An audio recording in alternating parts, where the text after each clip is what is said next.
수능 성적표만 잘 읽어도 상향 지원해 볼 수 있습니다. 어떻게 읽어야 될지 한번 확인해 보도록 하죠.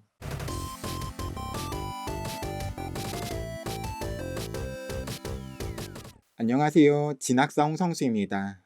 방금 전에 수능 성적표를 잘 읽어야 된다, 이렇게 말씀드렸는데요. 어떻게 잘 읽어야 될까요? 그냥 보이는 대로 거기에 나와 있는 성적대로 읽기만 하면 될 텐데 어떤 차이가 있는 걸까요? 사실은 제가 말씀드리고 싶은 거는 수능 성적표에 나와 있는 표준 점수, 백분위, 등급, 이런 수능 활용 지표를 해석하는 것에 따라 가지고 대학을 지원하는 데 있어서 좀 더 전략적인 선택을 할 수 있다라는 점을 말씀드리고 싶은 겁니다. 수능 성적표에는 원점수가 나오지 않죠. 뭐 2점짜리 문제를 하나 틀렸다고 해서 98점 이런 식으로 기록이 되는 게 아니죠. 6월, 9월 모의평가를 보셨으니까 그 시험의 성적표도 마찬가지로 원점수가 나오지 않고 이렇게 세 가지 지표만 기록이 되었었는데요. 그럼 일단 이 세 가지 지표의 차이점을 먼저 확인해 봐야 될 것 같습니다. 먼저 표준 점수인데요. 표준 점수 같은 경우에는 예를 들어서 설명드리면 이렇습니다. 평균, 시험의 평균 성적이 40점인 시험에서 80점을 받은 학생과 평균 성적이 90점인 시험에서 80점을 받은 학생을 동일하게 얘네는 둘 다 80점을 받았으니까 동일한 학생이겠구나 라고 판단한다 그러면 그거는 조금 공정하지 못한 방법일 수 있겠죠.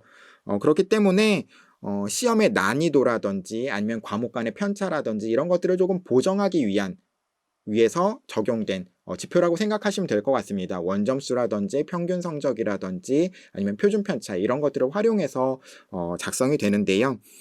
2018학년도 수학 가형 같은 경우에는 100점을 받은 학생의 표준 점수가 130점이었어요. 그런데 작년에는 원점수 100점을 받은 학생의 표준 점수가 133점이었죠. 이렇게 매년 표준 점수가 달라지기도 하고 과목 간의 차이가 뭐 국어 100점 받은 학생은 작년에는 표준 점수가 150점이었죠. 그렇기 때문에 과목 간 차이도 있고 아니면 연도별 차이도 있다. 뭐 이런 식으로 한번 생각하시면 될 것 같습니다.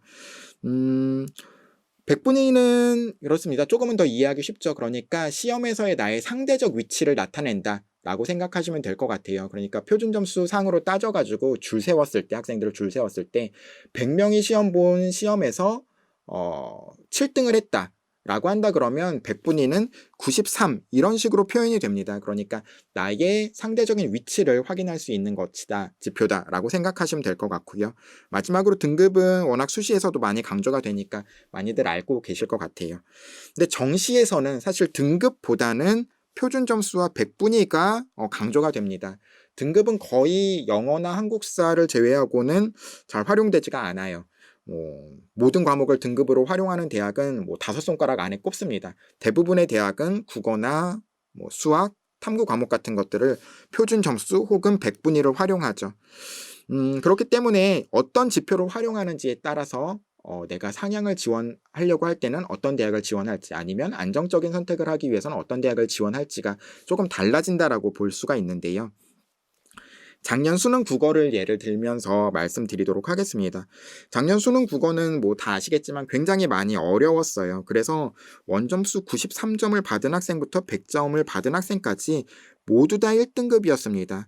등급상으로는 원점수 93점이든 100점이든 차이가 없었다라는 거예요. 그런데 백분위는 조금은 등급보다는 세분화된 어떤 성적을 제공합니다. 그러니까 원점수 98점과 100점인 학생은 백분위가 100이지만 96점과 97점인 학생은 99, 그리고 93점과 95점인 학생들은 98, 이런 식으로 3단계에 걸쳐서 나뉘게 되었죠. 표준 점수는 이것보다도 더 세분화됩니다. 100점인 학생은 150점, 98점인 학생은 148점, 쭉쭉쭉쭉 1점씩, 97점인 학생은 146점, 그 아래는 계속해서 1점씩 낮아져가지고 93점인 학생은 142점.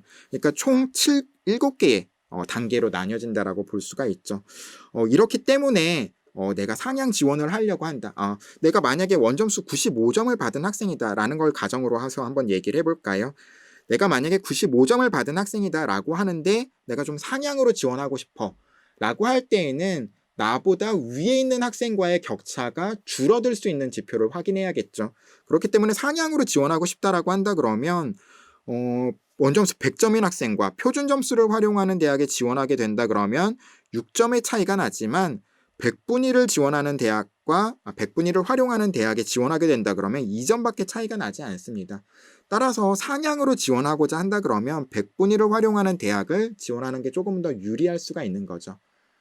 그런데 가나다군 정시에서 뭐 3번의 기회가 있지만 가나다군을 다 상향해서 지원하는 건 조금 무리가 있는 전략이죠. 그렇기 때문에 좀 안정적인 선택을 해야겠다라는 생각을 하게 될 때는 나보다 상향인 학생과의 어떤 격차를 생각하는 게 아니라 나보다 아래 점수인 학생들과의 격차를 생각해 보는 게 좋을 것 같아요.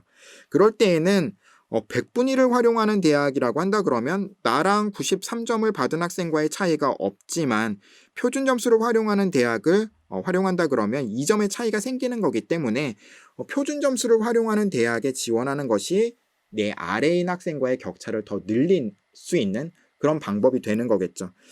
그렇기 때문에 뭐 모든 어떤 성적 구간에서 동일하다라고 할 수는 없지만 일반적으로 상향해서 지원할 때는 100분위 활용하는 대학, 안정적인 선택을 할 경우에는 표준 점수를 활용하는 대학을 지원하면 좋습니다. 물론 이런 것들은 사실 뭐 과목마다 뭐 다 다르고 뭐 이런 것들의 뭐 수능 영역별 반영 비율이라든지 이런 것들에 대해서 다 다르기 때문에 조금 어렵게 느껴지실 수 있어요. 하지만 그런 경우에는 그런 것들은 저희 진학닷컴 서비스를 활용하시면 대학별 환산 점수를 바탕으로 해가지고 나의 상대적인 유리함, 불리함 같은 것들을 다 확인하실 수 있기 때문에 뭐 크게 사실은 걱정하실 필요는 없습니다. 다만 지금 이런 지표에 대해서 이런 지표의 차이에 대해서 알고 계신다라고 한다 그러면 조금은 더 전략적인 선택을 하는 데 있어서 유리함 같은 게 있을 수 있다라는 거죠. 자, 그럼 대학별로는 어떤 식으로 이런 지표를 활용하고 있을까요? 일단 수도권에서 조금 선호도가 높은 대학들 같은 경우에는 100분위를 활용하는 대학보다는 표점을 활용하는 대학들이 더 많습니다. 특히나 좀 선호도가 굉장히 높은 대학들, 뭐 서울대, 연대, 고대, 뭐 서강대, 성균관대, 한양대를 비롯해가지고 좀 상위권 대학이라고 불리는 대학들은 표준 점수를 대부분 활용하죠. 국어와 수학에 있어서. 그리고 탐구 영역에 있어서는 변환 표준 점수라는 걸 활용하는데 이거에 대해서는 아마 나중에 다시 한번 얘기 드릴 기회가 있을 거예요. 그러니까 일단 결론적으로 말씀드리면 수도권 대학에서는 표점을 활용하는 대학이 더 많다. 100분위로 활용하는 대학에 비해서. 그런데 이것들이 이제 조금 지방으로 내려가면은 조금 다른 양상을 띱니다. 지방권의 대학은 표점을 활용하는 대학보다는 100분위로 활용하는 대학들이 조금 더 많아져요. 그렇기 때문에 한 절반 정도다라고 생각할 수가 있을 텐데 뭐 만약에 내가 홍익대와 뭐 아니면 뭐 동국대 사이를 고민하고 있다라고 했을 때는 이런 차이 같은 것들이 발견되기 때문에 어떤 대학이 어떤 지표를 활용하는지를 확인한다 그러면 조금은 더 전략적인 선택을 하는데 도움이 되실 것 같습니다. 오늘은 수능 활용 지표에 대해서 그리고 그것들을 어떻게 해석해야 될지에 대해서 한번 생각해보는 시간을 가졌고요. 뭐 사실은 여전히 계속해서 말씀드리지만 이런 것들을 생각하시는 것보다는 수능 성적을 잘 받기 위한 노력을 하시는 게 필요하시겠죠. 영상을 보시면서 잠깐 쉬셨다라고 한다 그러면 다시 한번 공부에 집중하셔서 열심히 노력하시고 또 다음 시간에 다른 주제로 인사드릴 수 있으면 좋겠습니다. 그럼 그 시간까지 굉장히 열심히 공부에 집중하시길 바랄게요. 그럼 다음 시간에 뵙겠습니다. 안녕.